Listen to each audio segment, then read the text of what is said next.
Ibrahim ini memiliki keponakan namanya Lut alaihi salatu wassalam.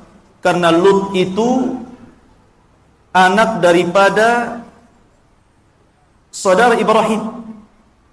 Jadi jatuhnya Lut dengan Nabi Ibrahim itu adalah keponakan. Dan Allah Subhanahu wa taala mengutus seorang rasul itu berbeda tempat. Lah ketika Allah Subhanahu wa taala menjelaskan tentang keduanya, maka wilayah daerah dakwah Lut itu di daerah yang disebut dengan Sodom atau negeri Sodom, dan ada 4 negeri yang di sekitarnya. Jadi semuanya 5.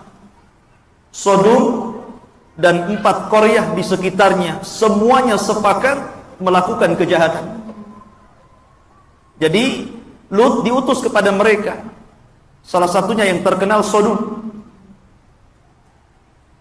Kaum Lut ini ikhwatu fiddin, tidak ada satupun kaum yang disebutkan di dalam Al-Quran sifat-sifat buruknya melebihi keburukan kaum Lut.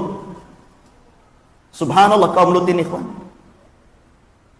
Tidak ada satupun kaum yang dicaci maki Allah dalam Al-Quran yang lebih dahsyat dibandingkan kaum yang lainnya, di mana Allah Subhanahu wa taala menyebutkan mereka adalah kaum kafir. Kemudian juga dikatakan mujrimin. Mujrim itu artinya orang jahat, orang berbuat dosa. Kemudian dikatakan fasikin. Kemudian dikatakan mu'tadin, kaum yang melampaui batas. Kemudian dikatakan jahilin, kaum yang jahil. Kemudian dikatakan musrifin, yang melampaui batas.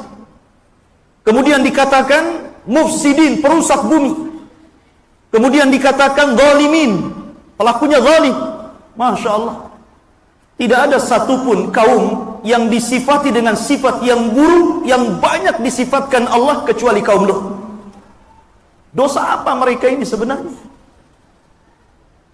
Bahkan para ulama sejarah juga mengatakan tidak ada azab yang melebihi besarnya azab yang Allah timpakan kepada kaum-kaum melainkan kaum Lut. Bahkan azabnya lebih hebat daripada kaum Ad, bahkan kaum Samud.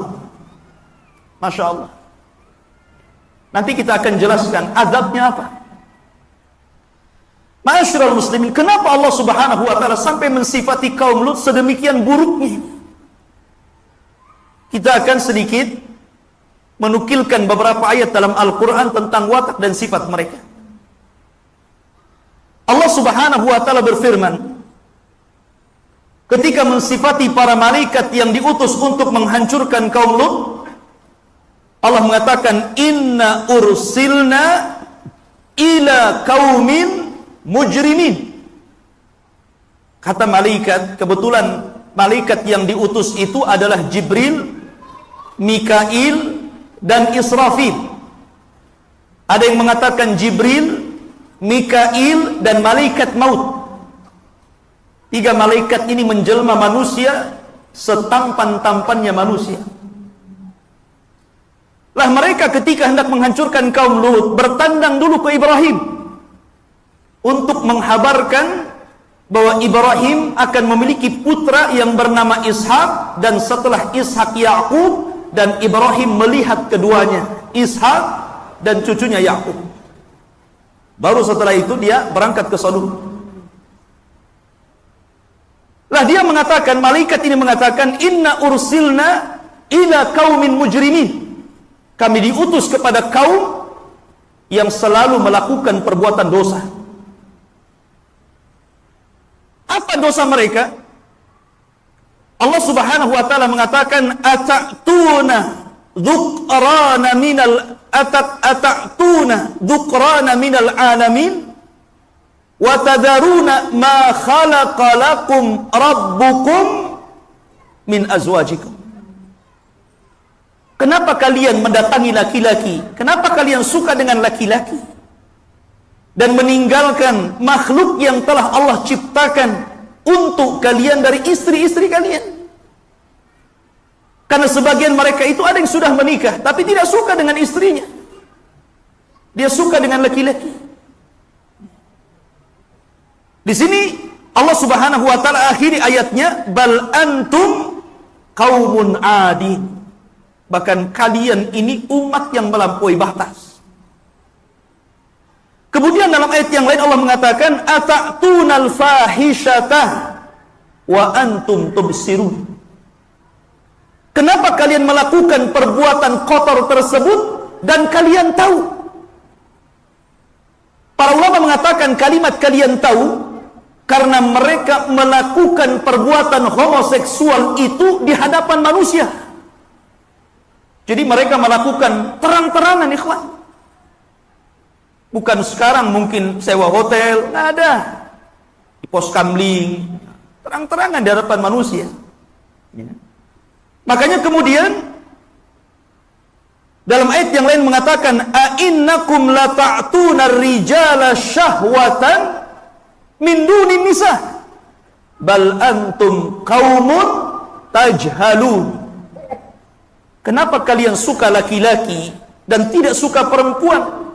Kalian ini jahil, bodoh, kata Allah. Jadi orang kalau suka laki-laki, laki-laki suka laki-laki, berarti dia nggak pinter itu. Bodoh orang itu. Allah sudah kasih wanita baik-baik gitu kan, malah suka pula sesama jenis. Lah kemudian Allah juga mengatakan walutan idz qala liqaumihi innakum lata'tunal fahishata ma sabaqakum biha min ahadin minal alamin. Subhanallah, lihat ya. Dan Nabi Lut ketika berkata kepada kaumnya, kalian mendatangi, kalian melakukan perbuatan kotor yang belum pernah dilakukan umat sebelum kalian di alam semesta ini. Jadi kalian yang pertama. Jadi kaum Lut itu yang pertama kali mencontohkan perbuatan homoseksual ini. Dan Nabi SAW mengatakan, siapa yang memberikan contoh yang buruk, maka dia akan mendapatkan dosa dan dosa orang-orang yang mengikutinya tanpa mengurangi dosa mereka sedikit pun. Karena mereka memberikan contoh yang buruk. Dan itu diikuti sampai hari ini. Na'udzubillah. Ma'asyiral muslimin, kemudian juga Allah mengatakan, a'innakum lata'tunal fahishata wa taqta'unas sabila. Kenapa kalian melakukan perbuatan kotor dan kalian juga suka merampok? Ini sifat yang lain ini. Selain mereka melakukan perbuatan kotor, melakukan homoseksual, mereka juga suka merampok. Jadi kalau ada orang-orang yang membawa barang di tengah jalan, maka mereka rampok. Itu kejahatan lainnya. Di sini menunjukkan bahwa dosa itu melahirkan dosa yang lain. Kemudian juga Allah mengatakan, innakum lata'tunal fahishata wa taqta'unas sabila wa ta'tuna fi nadikumul munkar. Dan kalian juga melakukan di tengah-tengah masyarakat perbuatan mungkar. Mungkar itu lawan daripada ma'ruf. Sebagian ahli tafsir mengatakan yang dimaksud wa ta'tuna fi nadikumul munkar, jadi mereka itu kalau seandainya berkumpul-kumpul kemudian seseorang pengen kentut, ya kentut saja, diledakkan di situ. Ya. Kemudian setelah itu tertawa semuanya. Antum yang punya sifat seperti ini, kaum Lut tentu. Ada itu orang yang main ledak-ledak saja itu. Jadi menunjukkan bahwa bagaimana mereka itu dicabut rasa malu gitu. Sudah nggak ada rasa malu lagi orang itu. Mereka tidak peduli dengan manusia. Makanya dari sini Lut ini sudah lelah akhirnya kan gitu. Ini orang ini rusak sekali. Makanya ketika Allah Subhanahu wa taala menjelaskan bagaimana mereka mendustakan Lut itu, Allah tidak mengatakan seperti ketika Allah menyebutkan kepada kaum Ad dan kaum Saleh. Allah mengatakan, kadzabat 'adun al-mursalin. Kadzabat kaum Saleh al-mursalin. Tapi ketika Allah menyebutkan kaum Lut, kadzabat kaum Lutin an-nuzur. Menggunakan bahasa nuzur, bukan mursalin.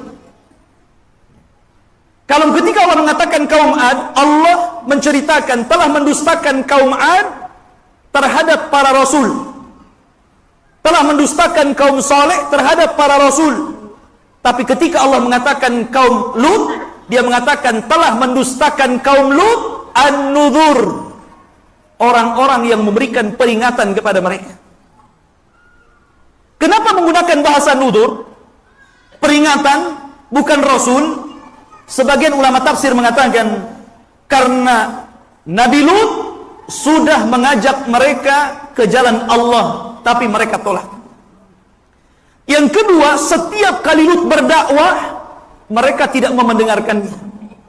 Yang ketiga, mereka justru mengancam untuk membunuh Lut dan mengusirnya. Jadi mereka ini sudah luar biasa kurang ajarnya kepada seorang nabi. Makanya menggunakan bahasa nuzur dari nadhir. Dan kenapa menggunakan jamak? Padahal Sodom itu hanya diutus cuma satu saja, Lut saja kan. Telah mendustakan kaum Lut beberapa orang yang memperingati mereka. Padahal cuma satu Lut. Kenapa dikatakan beberapa orang? Sekali lagi saya katakan faedahnya adalah siapapun yang mendustakan satu rasul, maka dia telah mendustakan seluruh rasul. Itu faedah. Sebagaimana Allah mengatakan kadzabat 'adun al-mursalin. Telah mendustakan kaum Ad para rasul. Padahal kaum Ad itu cuma diutus satu saja, Hud. Kenapa disebut para rasul? Karena siapa yang mendustakan satu rasul, berarti dia telah mendustakan seluruh rasul. Maka hati-hati, makanya Allah mengatakan la nufarriqu baina ahadin mir rusuli. Kita tidak boleh membeda-bedakan. Kita imani seluruh para nabi dan rasul. Lah karena lelahnya Lut berusaha untuk mengajak mereka. Sehingga Lut mengatakan, dan itu disebutkan dalam Al-Qur'an, idz qala lahum akhuhum Lut ala tattakun. Ketika saudara mereka Lut berdakwah kepada kaum Sodom dan kaum sekitarnya, ala tattakun, tidakkah kau takut kepada Allah? Tidakkah kau bertakwa kepada Allah? Inni lakum rasulun amin. Saya ini utusan Allah yang benar. Fattaqullaha wa ati'un. Bertakwalah kepada Allah, taati Allah. Wa ma as'alukum alaihi min ajrin in ajriya illa 'ala Allah illa 'ala rabbil alamin. Dan saya tidak meminta atas dakwah saya ini sebuah upah dari kalian, karena hanya dari Allah lah saya meminta upah. Dan ini bahasa seluruh para nabi. Bahasa seluruh para nabi seperti itu. Tapi lihat apa jawaban kaumnya ini. Bukannya mereka menerima dakwah, tapi justru mereka menantang Lut. Lihat bagaimana kurang ajarnya kaum Lut ini. Fama kana jawaba qaumihi, tidaklah jawaban kaumnya kepada Lut melainkan i'tina bi adzabillahi in kunta minas sadiqin. Lihat. Sudah Lut, jangan banyak bicara. Kalau engkau memang benar, datangkan azab kepada kami. Allah ditantang sama dia. Ya. Datangkan azab Allah. Kalau memang benar, datangkan saja, jangan banyak bicara, sudah. Kemudian dalam ayat yang lain mengatakan, karena mereka marah kepada Lut, akhrijuhu min qaryatikum innahum unasun yatatahharun. Sudah, usir saja Lut itu dari desa kalian. Sesungguhnya dia itu sok suci. Nah, lihat. Mereka tidak mau dalam kampung mereka itu ada satupun orang baik, nggak mau. Kalau bisa itu seluruhnya orang jahat gitu kan. Dan ini satu faedah ikhwatu fiddin. Sebuah lingkungan, kalau memang dalam lingkungan itu semuanya berakhlak buruk, kemudian kita orang baik masuk ke dalam lingkungan itu, pasti orang-orang itu tidak suka dengan kita. Dan ini berlaku di mana saja, baik di pemerintahan, di instansi-instansi tertentu gitu kan. Kalau memang semuanya akhlaknya buruk, tiba-tiba kita datang dan hendak memperbaiki, itu susah. Yang ada justru kita masuk di situ kan. Karena di sini faedah yang sangat besar dari kaum Lut ini. Bahkan dalam ayat yang lain, mereka mengatakan, illam yantahi ya Lut latakunanna minal mukhrajin. Kalau engkau tidak diam dan berhenti, kami usir kau. Sampai seperti itu ancaman. Karena Lut ini sudah berdakwah siang malam, ternyata tidak ada satupun yang beriman kecuali 2 putrinya saja. Tidak bisa bayangkan. Ribuan manusia yang ada dalam kaumnya Lut, kaum Sodom, dan juga 4 kabilah yang lainnya yang merapat dengan Sodom, mereka sepakat untuk melakukan homoseksual. Dan Lut sudah lama berdakwah kepada mereka. Tidak ada yang beriman kecuali 2 putrinya saja. Istrinya pun ikut kafir. Makanya Allah Subhanahu wa taala memberikan percontohan kepada orang-orang kafir tentang wanita kufur. Allah mengatakan, wa daraballahu mathalan lilladzina kafaru imra'ata nuhin wa imra'ata lut kanata tahta abdaini min ibadina salihaini fakhanatahuma. Allah memberikan permisalan kepada orang-orang kafir 2 wanita kufur. Pertama istri Nuh, dan yang kedua istri Lut. Padahal keduanya di bawah hamba Allah yang saleh. Ini menunjukkan bahwa taufik itu datang dari Allah. Jadi kalau antum, ikhwan, bapak-bapak ini, kok istrinya bermasalah gitu kan, dinasihati tidak bisa, tetap saja gitu kan, malah melawan gitu kan. Jangan-jangan punya sifat istrinya Nuh, istrinya Lut ya. Karena memang sudah disifati seperti itu. Lah kalau ibu-ibu punya suami sebaliknya, jangan-jangan punya sifat Firaun tuh. Karena istrinya Firaun itu kan beriman tuh, Asiyah bintu Muzahib, bahkan di antara 1 dari 4 wanita terbaik gitu kan. Suaminya kufur ya. Jadi dalam berumah tangga itu terkadang memiliki sifat istri Lut, terkadang memiliki sifat Firaun ya. Harus sabar ya. Baik. Kemudian ikhwatu fillah yang dimuliakan Allah Subhanahu wa taala, akhirnya kemudian ketika Lut sudah tidak kuat lagi dengan ancaman, cacian, kemudian juga betul-betul mereka mengarah kepada pembunuhan, maka Lut berdoa kepada Allah Subhanahu wa taala, Rabbi najjini wa ahli mimma ya'malun. Dan juga dalam ayat yang lain, Rabbi unsurni ala qaumin mufsidin. Ya Allah, tolong aku, selamatkan keluarga aku dari apa yang mereka lakukan. Ya Allah, tolonglah aku dari umat para perusak itu. Kalau sudah Nabi berdoa, ikhwan, maka doanya didengar Allah Subhanahu wa taala.